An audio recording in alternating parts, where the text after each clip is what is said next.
Yurtimizda narkolaboratoriyalar faoliyatining ko'payib borayotgani jamiyat xavfsizligi va aholi salomatligi uchun jiddiy tahdid hisoblanadi. Ayniqsa ushbu narkolaboratoriya tashkil qiluvchilar va ularning zakladchiklari yoshlar ekanligi insonni chuqur xavotirga soladi. Ana shunday xatarli holatlarga qarshi kurashishda huquqni muhofaza qiluvchi organlar tomonidan tezkor va tizimli choralar ko'rilmoqda. Kuni kecha Ichki ishlar vazirligi va uning hududiy bo'linmalari, shuningdek Davlat xavfsizlik xizmati xodimlari tomonidan Toshkent shahar Mirzo Ulug'bek tumanida o'tkazilgan tezkor tadbirda aniqlanishicha, 2007-yilda tug'ilgan qiz va 2003-yilda tug'ilgan talaba yigit ijarada yashaydigan xonadonda narkolaboratoriya tashkil etganligi ma'lum bo'ldi. Necha yoshdasiz?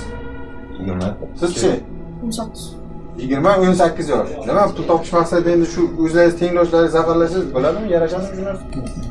Xato ish qildik. Ha? Xato ish qildik. Bu ikki shaxs 2025-yil sentyabr oyidan buyon Telegram narkodo'konda kuratorlar topshiriqlariga asosan prekursorlarni tashkil qilish va sintetik giyohvandlik vositalarini tayyorlash bilan shug'ullanib kelgan. Mazkur manzildan 1 kilogramm mefedron sintetik giyohvandlik vositalari hamda narkolaboratoriyada foydalanish uchun zarur bo'lgan asbob va uskunalar daliliy ashyolar tariqasida hujjatlashtirib olindi.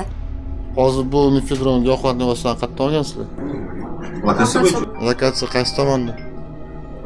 Bu ko'proq bularniki bular bor ekan o'zi. Tezkor tadbir davom ettirilib, qo'lga olingan kimyogar talaba yigitning mobil telefoniga kelgan geolokatsiya bo'yicha yo'nalish tashkil qilinib, Yangi Hayot tumanidagi dala maydonida zakladka usulida ko'mib ketilgan 1 kilogramm sintetik giyohvandlik vositalari aniqlangan. Toshkent shahri hududida davom ettirilgan tezkor qidiruv tadbirlari natijasida ushbu vositalarni geolokatsiyalarga zakladka usulida tarqatib kelgan 9 nafar zakladchilar giyohvandlik vositalarini olgan vaqtida ushlangan. Ulardan 3 nafari poytaxtning nufuzli oliy ta'lim muassasalari talabalari. Xuddi shunday zakladchik lavozimida ishlab kelgan yana 6 nafar shaxs qo'lga olingan. Ular orasida bu ish bilan oilaviy shug'ullanib kelayotgan fuqarolar ham borligi achinarli holat. Tezkor tadbirlar natijasida mamlakatimizda jami 10 ming dozaga teng bo'lgan 2 kilogramm sintetik giyohvandlik vositalarining tarqalishi oldi olindi. Mazkur holat yuzasidan ushbu jinoiy guruhning a'zolariga nisbatan O'zbekiston Respublikasi Jinoyat kodeksining 273-moddasi 3-qismi B